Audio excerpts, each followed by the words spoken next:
नक्कीच साधारणपणे आपल्याला माहिती आहे की नगरसेवक सगळ्यांचे 15 आहेत, ते जनतेचे प्रश्न उठवत आहेत, खूप अग्रेसिव्हली उचलत आहेत आणि विरोधी पक्ष म्हणून काम करत असताना जे अनेक विषय ह्या शहरात आपण पाहतोय बघतोय आणि जी कुसबुस जनतेमध्ये आहे ती कुठच्या पद्धतीने उचलावी, काय नेमकं करावं ह्याच्यावर थोडं आमचं बसून चर्चा चाललेली. तसंच बाकीच्या पदाधिकाऱ्यांबरोबर अनेक विषयांवर चर्चा झाली. तसंच SIR जो होणार आहे त्याच्यावर देखील सखोल चर्चा झाली. सिंहस्थ कुंभमेळ्याची कामं सुरू आहे नाशिकमध्ये. अनेक ठिकाणी नाशिककर त्रस्त झालेले आहेत. विकास कामांना कुठेतरी आता जर बघितलं तर मंदावस्थित विकास कामं आहेत. विरोधी पक्ष म्हणून नाशिक महानगरपालिकेत आपल्याच पक्षाने काही विशेष सूचना दिल्या आहेत का? आपण स्वतः लक्ष द्या. बघा, एक महत्वाची गोष्ट म्हणजे कुंभमेळ्यासाठी कोणाचाही विरोध नाही, पण हे होत असताना एका सगळे जे कॉन्ट्रॅक्ट आहेत ते कोणाला गेलेत, कुठच्या शहरात गेलेत, कुठच्या राज्यात गेलेत, त्या सगळ्याचा नाशिकला काही फायदा आहे का हा एक प्रश्न उपस्थित होतच आणि तो नाशिकमध्ये पण देखील चर्चेला आहे. पण त्याचसोबत जिथे आता खोदकाम सुरू आहे तिकडे आपण पाहता रस्त्याचे रस्ते खोदून ठेवलेले वगैरे. आता पावसाळा सुरू झाल्यानंतर हे सेफ स्टेजला येणार आहेत का, पावसाळ्यापूर्वी सेफ स्टेजला येणार का, नाशिककरांना त्रास नाही होणार का ह्याची खात्री सरकार देऊ शकतं का, शासन देऊ शकतं का, किंवा जी काही समिती बनवली ते देऊ शकतं हा एक मोठा प्रश्न.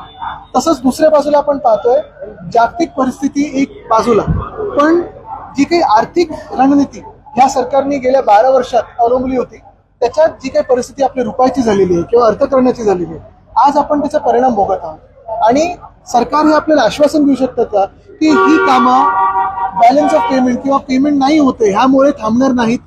एखादा रस्ता खोदून ठेवलाय, कॉन्ट्रॅक्टरला पैसे दिले नाहीत म्हणून उद्या कॉन्ट्रॅक्टर काम सोडून जाणार तर नाही ह्याची खात्री सरकार देऊ शकतं का आत्ताच्या परिस्थितीमध्ये? कारण हे अनेक ठिकाणी होत आहे. म्हणजे मी पाहतो PWDचे अनेक कॉन्ट्रॅक्टर्सना त्यांचे कॉन्ट्रॅक्टर पैसेच नाही मिळाले. काही ठराविक लाडक्या कॉन्ट्रॅक्टरना मिळत आहे पण बाकीच्यांना मिळत नाही. साहेब, शिंदेच्या सेनेचे जे आमदार आहेत संजय गायकवाड त्यांचं एक वक्तव्य आहे, येणारे विधानसभा जी विधान आपलं येणारे जे अधिवेशन आहे विधानसभेचं यामध्ये एक मुद्दा मांडणार आहे. मुख्यमंत्र्यांकडे ते मागणी करणार आहेत की ते दगलबाद शिवाजी आणि शिवाजी कोण होते हे जे पुस्तक आहे त्याच्यावरती बंदी घालण्यात यावी. खरं त्यांनी वाचलं असताना की छत्रपती शिवरायांनी गद्दारांना काय सजा दिली होती तर या घाबरट लोकांना पलटाना पण 4 वेळा विचार करायला लागला असता. आणि दुसरी गोष्ट म्हणजे मला वाटतं थोडं त्यांनी जरा डोकं टाळ्यावर ठेवून आता अवतीभोवती काय चाललंय, देशात काय परिस्थिती आहे, राज्यात काय परिस्थिती आहे, बेरोजगारी किती वाढलेली आहे, किती तरुण तरुणी आज रस्त्यावर आहेत त्यांना रोजगार शोधतात पण रोजगार सापडत नाहीये. ह्याच सरकारमुळे रुपयाची काय परिस्थिती झालेली आहे, ह्याच सरकारमुळे कामगारांची काय परिस्थिती झालेली आहे, ह्याच सरकारमुळे शहरं काय हालत आहेत, पाण्याची कमतरता जाणवतच आहे, सगळीकडे पाण्याची कट लागलेली आहे. आपण बघतोय सगळे रेस्टॉरंट्समध्ये एक तर रेस्टॉरंट बंद होत आहेत किंवा इंडक्शनवर चाललेलं आहे. अनेक MSME असे छोटे मोठे उद्योग असे आहेत जे बंद पडत चाललेले आहेत कारण ह्या सरकारने हाल असे करून ठेवलेले. थोडं त्यांनी ह्या सगळ्या बाकीच्या राजकारणातून बाहेर पडून आज राज्यात काय परिस्थिती नेमकी ती बघावी आणि परिस्थितीबद्दल बोलावं, नाहीतर लोक यांना पळवून लावतील. अण्णा हजारेंनी काँग्रेस पार्टीचं देखील समर्थन केलेलं आहे. ठीक आहे, कधीतरी बोलतील काय. त्यामध्ये रिंग रोडची जे कामं सुरू आहेत त्या रिंग रोडच्या कामांमध्ये काही शेतकऱ्यांनी विरोध केलेला आहे. तोही महत्वाचा मुद्दा आहे. आपल्या पक्षाने संजय राऊत साहेब जेव्हा दौऱ्यावर होते त्यावेळी शेतकऱ्यांशी आपण पाहिलं असेल ते कलेक्टरकडे पण हो, आणि राऊत साहेबांनी जो विषय घेतला होता एका महिलेला घरी जाऊन पोलिसांनी मारहाण केली होती अधिकाऱ्यांनी. एका ठिकाणी रस्ता रिंग रोड देखील होतो आणि त्या ठिकाणी चेन्नई सुरत एक्सप्रेस वे देखील होतो. एकाच गटातून अधिक शेतकरी बाधित होत आहे. त्यामध्ये दोन्ही रस्ते एकाच शेतकऱ्याच्या शेतातून जात आहे आणि दोन्ही शेतकरी त्यावर बाधित होत आहे. बघा, तुम्हाला सांगू का, साधारणपणे कधी शेतकरी कुठच्याही चांगल्या कामाला अडकडी करत नाही. कधी शेतकरी चांगल्या कामाच्या विरोधात. गुजरातमध्ये पाण्याची कमतरता आहे, उत्तर प्रदेशमध्ये लाईट जात आहेत, महाराष्ट्रात तसे $5 ट्रिलियन आणि महाराष्ट्राला $1 ट्रिलियन इकॉनॉमी. मुख्यमंत्री अजून बोलतात की आपण सिंगापूरच्या पुढे जाऊ, कसं बाईकवरनं की सायकलवरनं. म्हणजे $1 ट्रिलियन तुम्ही एका बाजूला गोष्ट करताय, दुसऱ्या बाजूला आज राज्याचे काय हाल झाले ते आपण बघतोय. दिल्ली दौऱ्यावरती गेलेले आहेत, अमित शहाची भेट घेत आहेत, तिथून तरी गावलं जातील. एका महिन्याने तुमच्याकडे मंडप पक्षात आहे की नाही इथून सुरुवात आहे, आली कशी ते ठीक आहे. आता ती अंतर्गत जी चर्चा झाली आम्ही त्याची पुढे चौकशी करू. प्रवीण दरेकरांनी पक्षाची काय भूमिका आहे? पक्षाची भूमिका उद्धव साहेब लवकरच सांगतील आपल्याला. काल परवाकडे बैठका झालेल्या आहेत आणि जी अधिकृत भूमिका असेल ती व्यक्त होईलच. प्रवीण दरेकरांनी आपल्या नाशिक दौऱ्यावर टीका केलेली आहे. याआधी जर दौरा केला असता तर जास्तीचे आमदार निवडून दिले असते असं प्रवीण दरेकर म्हणतात. चांगलं आहे, मी बाहेरच्या 5 देशांचा तर दौरा केला नाही. त्यांनी त्या दौऱ्यावर टीका करायची की त्यांना संधी मिळणार नाही म्हणून माझ्या दौऱ्यावर टीका करतात. करू दे, थोडं तरी व्यक्त होता येतं, त्यांना बरं वाटेल. आपण महापालिका निवडणुकीनंतर शिवतीर्थावर गेला होता, महापालिका निवडणुकांनंतर शिवतीर्थावरती गेलो तर तिथे भेट घेतली आपण. हो, मध्यंतरी पण भेटी झाल्या आमच्या. आज अमितचा वाढदिवस आहे, त्याला शुभेच्छा द्यायला गेलो होतो. राहुल गांधी मराठी पूर्ण होतं, मग हिंदी करू. साहेब, खरं तर राज्यामध्ये पेट्रोलची टंचाई निर्माण होताना आज पण येताना मी पाहिलं पेट्रोल पंप सगळे बंद होते.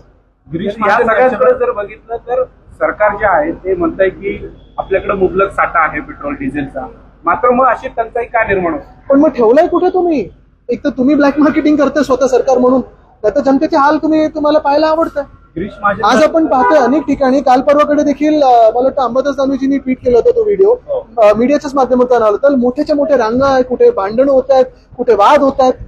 आणि ही परिस्थिती जी आहे ना, हे सगळे बाकीचं सगळं राजकारण करण्यापेक्षा आज महाराष्ट्रात आणि देशात काय हाल झालेले आहेत जनतेचे, त्याच्यावर चर्चा करायला या विधानसभेत हा वेळ आपण वापरला पाहिजे. गिरीश महाजन म्हणतात की कुठेतरी साठेबाजी सुरू आहे पेट्रोल डिझेल मध्ये. ज्या कॅन आहेत कॅन मध्ये पेट्रोल हे डिझेल सरकारमध्ये असून जर तुम्हाला माहिती नसेल कुठे होत आहे, तर मग तुम्ही बसून काय उपयोग आहे? युवक मोठ्या प्रमाणावर सरकारच्या विरोधामध्ये आहे.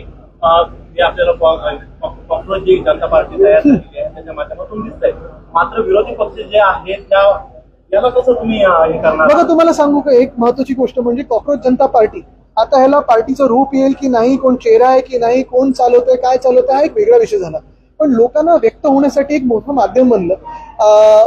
महत्वाची गोष्ट हीच, जसं आमच्या सगळ्या नेत्यांच्या मागे हे लागतात, तसं ह्या कॉक्रोच जनता पार्टीच्या पण मागे एका कॉक्रोच जनता पार्टीच्या नावाच्या सोशल मीडिया पेजला भाजपच्या सरकारला बॅन करा असं वाटलं. म्हणजे विचार करा, भीती किती आहे आणि लोकांमध्ये आक्रोश किती. यामध्ये ते भीती सरकारमध्ये आणि आक्रोश लोकांमध्ये. यामध्ये ते असं पण म्हणतात की हे जे फॉलोअर्स आहे यातले काही पाकिस्तानचे देखील आहेत. सगळं जे कोणी यांच्या विरोधात बोलतात ते पाकिस्तान बद्दल, पण RSS मध्ये बोलत होती पाकिस्तान बरोबर चर्चा करायला पाहिजे, त्याच्याबद्दल काय? जे BCCI जाऊन पाकिस्तान बरोबर क्रिकेट खेळतं त्याच्याबद्दल काय? सेमीफायनल बरोबर तुम्ही रविवारी घडवून आणता त्याच्याबद्दल काय? पाकिस्तान बरोबरची BCCI ची चौकशी नाही करणार तुम्ही? ICC ची चौकशी नाही करणार तुम्ही? वाशिम महापालिकेत आपले 8 नगरसेवक भाजपच्या वाटेवर असतात. मी पुन्हा एकदा सांगतो, कोण कोणाच्या वाटेवर, त्यापेक्षा भाजपनी ह्या राज्याची आणि देशाची वाट लावली ना, त्याच्याबद्दल चर्चा करूया. राहुल गांधी ने स्टेटमेंट दिया है कि मोदी सरकार 1 साल में गिर जाएगी, ऐसे कहा है उन्होंने कांग्रेस की मीटिंग में, तो क्या कहेंगे इसको? आपको कोई शक है उसमें?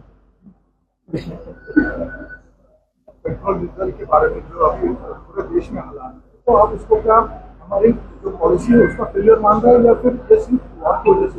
वॉर अभी तो रुका हुआ है. सत्य परिस्थिति ये है कि जो वेस्ट एशिया या मिडिल ईस्ट हम जिसे कहते हैं, वो वॉर अभी तो रुका हुआ है. टेंशन बिल्कुल जारी है, लेकिन वॉर तो रुका हुआ है, थमा हुआ है. इसी परिस्थिति में अगर आप देखिए तो हमारी करेंसी रुपया, ये एशिया की सबसे वर्स्ट परफॉर्मिंग करेंसी है. और सत्य परिस्थिति ये भी है कि पिछले साल के बाद पाकिस्तान के रुपए के खिलाफ भी अपनी जो करेंसी है वो 12% से घटी हुई है. तो बात यही है कि ये सिर्फ एक वॉर के कारण से नहीं है.